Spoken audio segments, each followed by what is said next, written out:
காவல்துறைக்கு நன்றி சொல்லி தான் நான் மேடையிலே ஏறினேன். காவல்துறை பாதுகாப்பான முறையில் என்னை ஏற்றிட்டாங்க. நானும் பேச தொடங்கி விட்டேன். ஆனால் லோக்கல் மினிஸ்டர் செந்தில் பாலாஜியை பற்றி நான் சில வரிகளை பயன்படுத்தும் போது தான் அங்கிருந்து செருப்பு வீசப்பட்டது, பாட்டில் வீசப்பட்டது. அப்புறம் ஏறி ஜெனரேட்டர் ரூம்ல சிலர் குதித்தார்கள். குதித்து கரண்ட் ஆஃப் பண்ணுறதுக்கு முயற்சி பண்ணாங்க.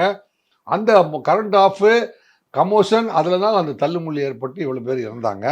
அதுக்கு அவருடைய ஆட்கள் ஒரு காரணம் அப்படிங்கிறத திருப்பி பதிவு செஞ்சாங்க. ஸோ நாங்கள் ஏற்கனவே 2 முறை விசாரணைக்கு வந்த போதும் நாங்கள் இந்த கருத்தியலை நாங்கள் பதிவு செஞ்சுருக்கிறோம். இந்த தடவை மீண்டும் எங்களையே நாங்கள் பாதிக்கப்பட்டிருக்கிறோம். நாங்கள் 41 பேர் கட்சிக்காரங்க இறந்துருக்காங்க. என்னை பார்க்க வந்தவர்கள் என்னுடைய கட்சிக்காரர்கள் இறந்து போயிருக்காங்க.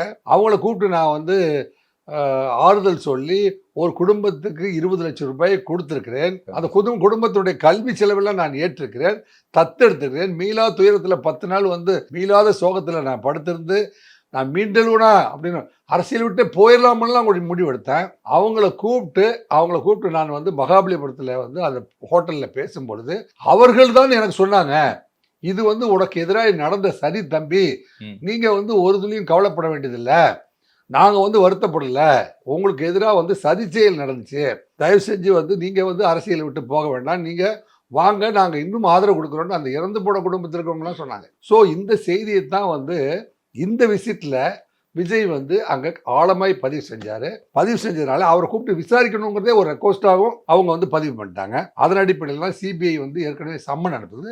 இந்த எபிசோடுக்கு வந்துடும். செந்தில் பாலாஜிக்கு ஒரு நாட்டு முழுவதும் சம்மன் வருது.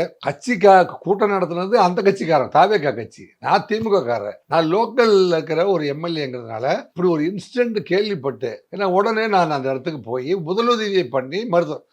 அப்போ அவர் என்ன சொல்றாரு, அந்த இன்சிடென்ட் நடக்க முடியறதுக்குள்ள அந்த இடத்துல எப்படி இருந்தாரு அப்படிங்கிறதா இப்போ எல்லாருடைய கேள்வி, சமூகத்துடைய கேள்வி, மக்களுடைய கேள்வி. இன்சிடென்ட் நடந்து முடிவதுக்குள்ளேயே அப்புறம் ஆம்புலன்ஸுக்குள்ளே நீங்கள் அனுப்புன ஒரு ஆம்புலன்ஸில் சில பேர் தலப்பா கட்டிட்டு டான்ஸ் ஆடிட்டே போகிறாங்களே ஆம்புலன்ஸுக்குள்ளே, அவர்கள் யாருடைய ஆட்கள்? இப்போ தாவேக்காவுடைய ஆட்கள் நம்ம கட்சியில் ஒரு 40 பேர் செத்துட்டு இருப்பாங்கன்னு ஆட்டம் போடுவாங்களா? ஆக ஏதோ ஒரு சக்தி இங்கே பூந்து விளையாடி இருக்கிறது அப்படிங்கிறது ஆறுதல் பெற வந்த மக்கள் கூட்டமும் கரூரிலிருந்து மீண்டும் மீண்டும் வருகின்ற மக்கள் கூட்டமும் விஜய் அவர்களை பார்த்து தகவல்களாக சொன்ன தகவல்களை அப்படியே அவர் என்ன செஞ்சிருக்காரு, சிபிஐக்கு பதிவு செஞ்சிருக்காரு.